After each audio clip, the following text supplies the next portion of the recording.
It's been over 100 days since this war has been engaged in by Putin. In December, a couple of months before the war, I had the opportunity to meet with Mr. Ventrenko, who's with us today. And at the time, I don't think he or I had the feeling that Russia would necessarily go through with this war. Maybe I'm wrong, but it was started to get those inklings in January and early February that it might take place.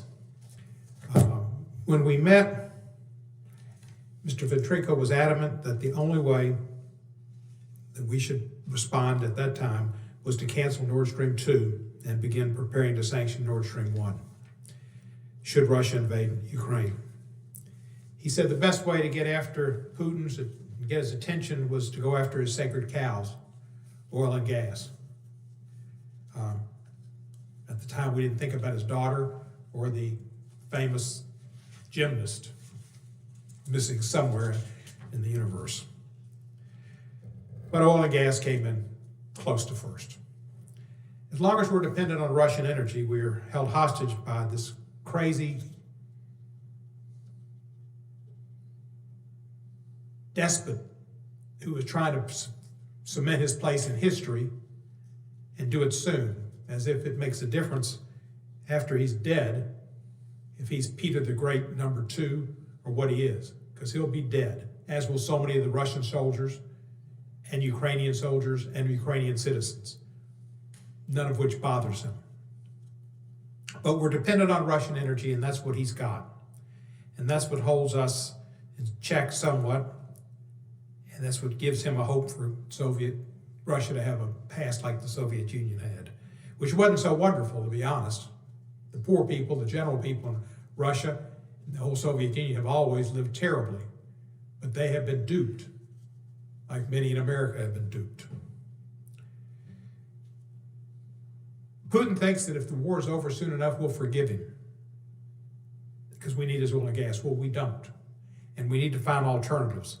And Europe is starting to look for alternatives, starting to think about liquid natural gas, looking at more solar, more wind, and so are we, and we need to, because we don't need to have oil and gas be a weapon that makes us subservient or tries to make us subservient to the will of a dictator and a despot.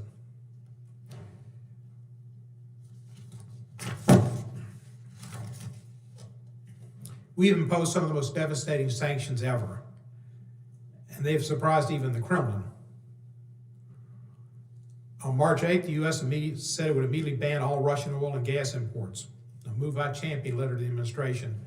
And I said we should call it, the prices at the pump went up, the Putin-Russia tax. And it is, and I think gas prices have gone up approximately 30% since the invasion. Not because we canceled the small amount of Russian oil and gas that we brought in, because we put out more gas out of the strategic oil reserve. It's gone up all over the world. The price of gasoline is up everywhere because of Russia, because of the OPEC and the greedy Saudis, and the American companies who have made fortunes and fortunes, and greater profits than ever, and not considered the patron at the pump. It's been their historic profits. It's not Biden's problem. Biden's problem, but it's not his fault. I was at a transatlantic dialogue over the break, and I asked every one of the folks that were with us, there were about 7 different European Parliament countries in attendance, what was their situation with gas? They all had gasoline prices up like we did. And I asked them somewhat facetiously, totally facetiously, was it Biden's fault? And they laughed. Well, when they say in America it's Biden's fault, we should all laugh too. Same thing with inflation. What's your rate of inflation? 9%, 10%. Biden's fault? They laughed.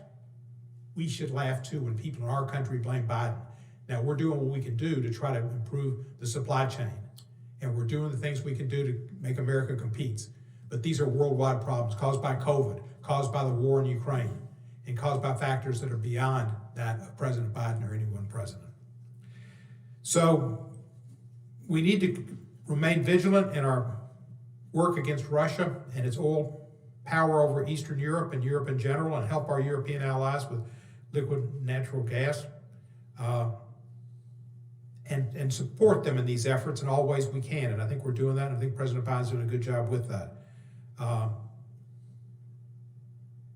It's difficult to make the transition, especially in Germany, where they reduced their nuclear power opportunities, which they had much, and I wish they still used, but that's neither here nor there. They've made their decision.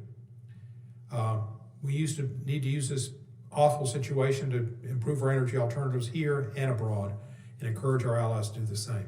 So I thank the witnesses for being here. I'm very much looking forward to what you can tell us about the situation and how Ukraine is dealing with the loss of supplies that they've had from Russia's missiles hitting their energy sources and their reservoirs, deposits. Thank you. I yield back.